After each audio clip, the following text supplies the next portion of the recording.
तेलंगाना सरकार में मोहम्मद अजहरुद्दीन को मिला सार्वजनिक उद्यम और अल्पसंख्यक कल्याण विभाग। हाल ही में ली थी मंत्री पद की शपथ। भारतीय क्रिकेट टीम के कप्तान रह चुके हैं अजहरुद्दीन। छत्तीसगढ़ में हुआ भीषण रेल हादसा। बिलासपुर में कोरबा पैसेंजर ट्रेन और मालगाड़ी में हुई टक्कर, 6 लोगों की गई जान। न्यूयॉर्क मेयर इलेक्शन के बीच ट्रंप ने जोहरान ममदानी को लेकर दी धमकी। कहा, अगर वो मेयर बने तो सीमित कर देंगे न्यूयॉर्क के लिए फेडरल फंड। शहर पर मंडरा सकता है आर्थिक संकट। शेयर बाजार में गिरावट। 519 अंकों की गिरावट के साथ 83,459 पर बंद हुआ सेंसेक्स। तो 165 अंकों की गिरावट के साथ 25,597 पर बंद हुआ निफ्टी। पहले चरण के लिए प्रचार का शोर थम गया है। अब बारी मतदाताओं की है, जो गहरी चुप्पी साधे हुए हैं। पहले चरण में 6 नवंबर को 121 सीटों पर वोटिंग होगी। 18 जिलों के 3,75,13,302 मतदाता 1,314 उम्मीदवारों की किस्मत का फैसला करेंगे, जिसमें से 122 महिला उम्मीदवार शामिल हैं। पहले चरण में नीतीश कुमार के गृह जिले नालंदा में वोट डाले जाएंगे, तो तेजस्वी यादव की राघोपुर सीट पर भी मतदान होगा। पहले चरण में नीतीश सरकार के 16 मंत्रियों की किस्मत का भी फैसला होगा। जिन 121 सीटों पर वोटिंग होना है, उस पर 2020 में महागठबंधन को 21 और एनडीए को 59 सीटों पर जीत मिली थी। इस चरण में सबसे ज्यादा 72 सीटों पर आरजेडी के उम्मीदवार हैं। कांग्रेस के 24 तो सीपीआई-एमएल के 14 उम्मीदवार चुनाव लड़ रहे हैं। एनडीए की तरफ से जेडीयू के 57, बीजेपी के 48 और एलजेपीआर के 13 उम्मीदवार चुनावी मैदान में हैं। चुनाव प्रचार के लिए तेजस्वी यादव ने ताबड़तोड़ सभाएं की। उन्होंने कहा कि महागठबंधन की सरकार बनी तो माई बहन योजना के तहत 1 साल का पैसा यानी 30,000 रुपए एक साथ महिलाओं के खाते में भेजा जाएगा। ये पैसा 14 जनवरी को देंगे। इसके साथ जीविका दीदी कम्युनिटी मोबिलाइजर को स्थायी करेंगे। उन्हें 2,000 हर महीने देंगे। तेजस्वी ने दावा किया कि 20 साल से चल रही खटारा सरकार को इस बार जनता बदल देगी। पीएम मोदी पर तीखा हमला करते हुए उन्होंने कहा कि बिहार की सरकार बिहार के लोग चलाएंगे, कोई गुजराती बिहार की सरकार नहीं चलाएगा। तो राहुल गांधी ने वोट चोरी का मुद्दा उठा दिया। उन्होंने कहा, भारत के संविधान ने एक व्यक्ति को एक वोट की ताकत दी है, सभी को बराबर अधिकार दिया है, लेकिन मोदी और शाह इलेक्शन कमीशन के साथ मिलकर वोट चोरी कर रहे हैं। मोदी ने कहा था कि अब की बार 400 पार नहीं हुआ। अगर वोट चोरी नहीं होता तो इंडिया गठबंधन की सरकार दिल्ली में होती। बिहार में ऐसा नहीं होगा। बिहार का युवा अब की बार इन्हें रोकेगा। महागठबंधन के लिए लालू यादव ने लगातार दूसरे दिन रोड शो किया। आज लालू फुलवारी शरीफ पहुंचे, जहां उन्होंने महागठबंधन के लिए वोट मांगे। तो वहीं एनडीए की तरफ से बीजेपी अध्यक्ष जेपी नड्डा ने रैलियां और रोड शो किए और बिहार में एक बार फिर एनडीए की जीत का दावा किया। मोदी सरकार के मंत्री ललन सिंह मतदाताओं को धमका रहे हैं कि वोट देना है तो बीजेपी और जेडीयू को देना है, नहीं तो घर बैठना है। अपने समर्थकों से कह रहे हैं कि जो एनडीए का वोटर नहीं है, उसे वोटिंग वाले दिन घर से निकलने नहीं देना है। अगर वो वोट डालने के लिए अड़ता है तो उसे साथ लाएं, सामने वोट डलवाने। महागठबंधन को वोट नहीं मिलना चाहिए। एक आदमी नेता है तो चुनाव के दिन उनका घर से निकले मत ही हो, उनका घर में पैक कर दीजिए। आप बहुत अगर हाथ जोड़तो तो कही हो कि तू चला हमनी के साथ अपन वोट गिरावा और आके घर में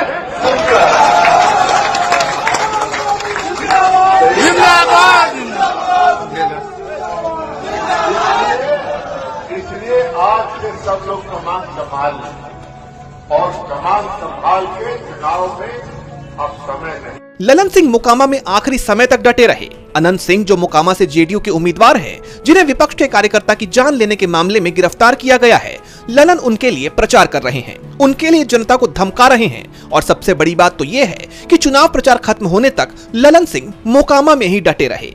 महागठबंधन की तरफ से ललन सिंह का वीडियो पोस्ट किया गया। चुनाव आयोग से सवाल किया गया कि वो चुप्पी कब तोड़ेगा।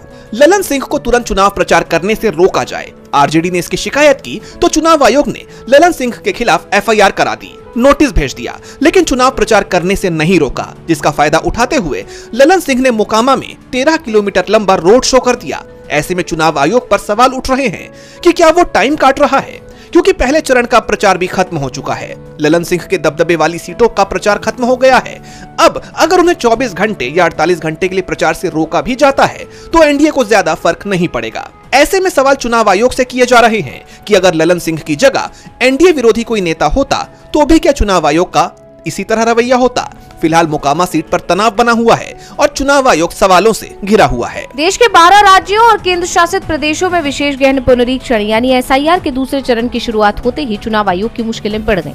वोटर लिस्ट की छपाई के बाद अब BLO घर घर जाकर मतगणना प्रपत्र भरवाने में जुट गए हैं। ये अभियान भी शुरू हो गया है। 4 दिसंबर तक BLO गणना प्रपत्र भरवाएंगे और 2002-2003 की मतदाता सूची के आधार पर वोटरों की जानकारी की वेरीफाई करेंगे। लेकिन इस प्रक्रिया की शुरुआत होते ही इसका विरोध भी देखा जा रहा है। पश्चिम बंगाल में मुख्यमंत्री ममता बनर्जी के नेतृत्व में TMC ने मंगलवार को कोलकाता में एक विशाल विरोध मार्च निकाला। TMC का आरोप है कि ये प्रक्रिया बीजेपी के इशारे पर हो रही है और इसका मकसद योग्य मतदाताओं को वोटर लिस्ट से हटाना है, खासकर उन लोगों को जो बीजेपी विरोधी माने जाते हैं। 2002-2003 की वोटर लिस्ट में भी गलतियां थी, इसलिए उसे आधार बनाना सही नहीं है।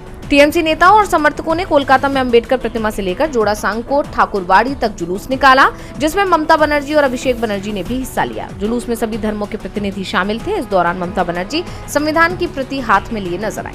दूसरी तरफ बंगाल बीजेपी भी इस मुद्दे पर चुनावी आयोग पहुंच गई है। बीजेपी ने आरोप लगाया है कि नागरिकता और निवास स्थापित करने के लिए जाली दस्तावेजों का बड़े पैमाने पर इस्तेमाल हो रहा है।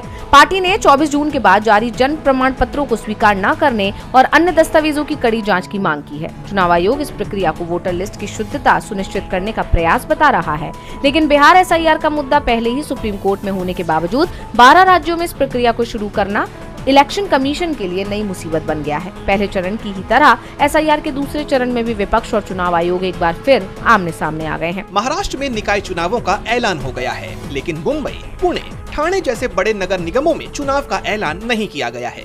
BMC को लेकर तो लंबे वक्त से विपक्ष चुनाव कराने की डिमांड कर रहा है।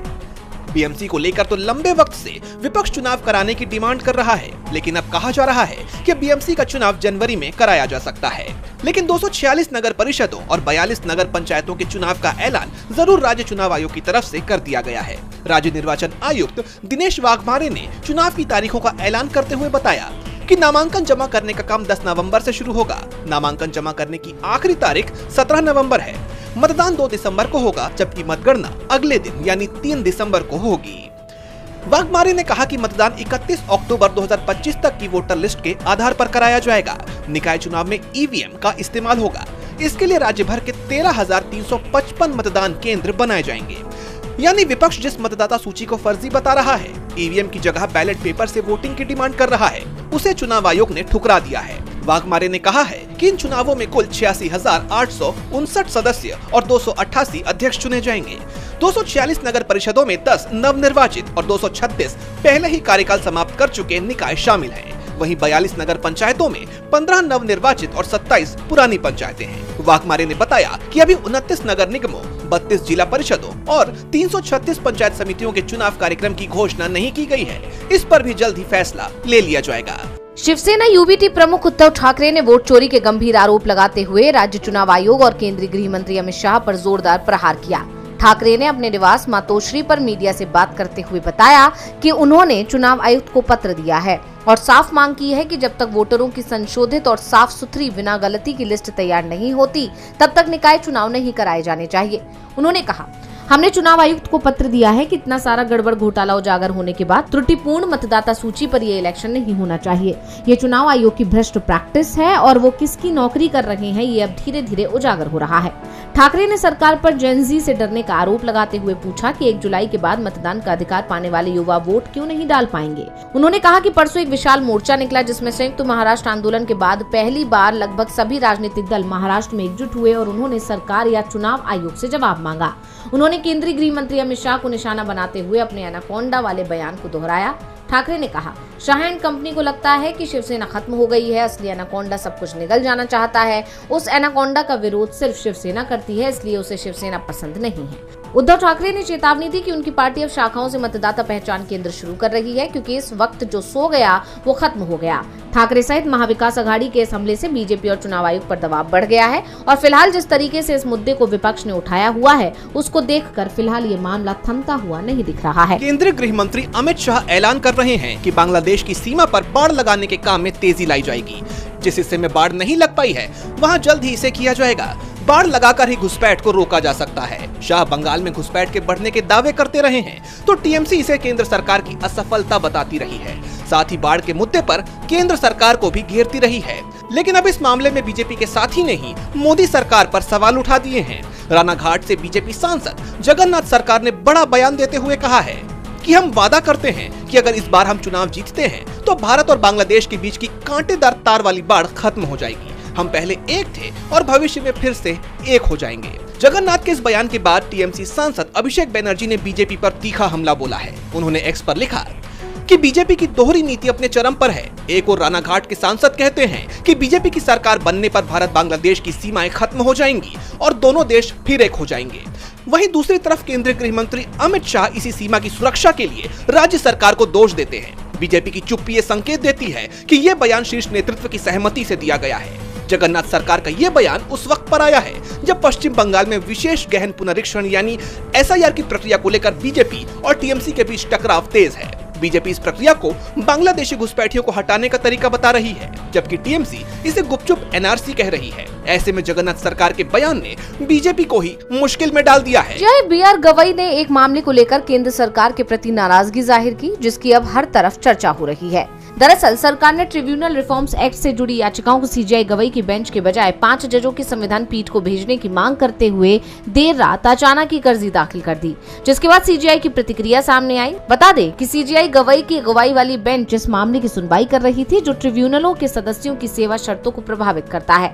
याचिकाकर्ताओं की दलीलें पूरी हो चुकी थी और अब सरकार को अपनी बात रखनी थी। ऐसे में ठीक अगली सुनवाई से पहले सरकार की तरफ से संविधान पीठ की मांग करने को सीजीआई गवई ने एक रणनीति और अदालत की प्रक्रिया से खिलवाड़ करार दिया है।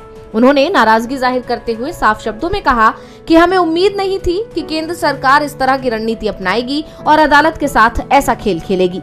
ये चौंकाने वाली बात है कि याचिकाकर्ताओं की दलीलें पूरी होने के बाद सरकार अब 5 जजों की पीठ की मांग कर रही है। हम इस अर्जी को खारिज करते हैं और ये भी दर्ज करते हैं कि केंद्र सरकार ऐसा कदम सिर्फ इसलिए उठा रही है क्योंकि मैं जल्द ही रिटायर होने वाला हूं। उनका ये बयान सीधे तौर पर सरकार के इरादों पर सवाल खड़े करता है और ये संकेत देता है कि सरकार किसी खास जज या बेंच से फैसला नहीं चाहती थी। अटॉर्नी जनरल आर वेंकटरमणी ने सफाई देने की कोशिश की। उन्होंने कहा, मामले में संविधान की व्याख्या से जुड़े गंभीर सवाल हैं, इसलिए बड़ी पीठ को भेजना चाहिए। लेकिन अदालत ने उनकी अर्जी खारिज करते हुए स्पष्ट संदेश दिया कि अदालत की प्रक्रिया का दुरुपयोग बर्दाश्त नहीं किया जाएगा। अदालत ने अब अटॉर्नी जनरल की दलीलें सुनी और मामले की अगली सुनवाई 7 नवंबर तक के लिए टाल दी है। लेकिन इन सब के बीच सीजीआई के इस रुख और सरकार की मंशा पर काफी चर्चा हो रही है।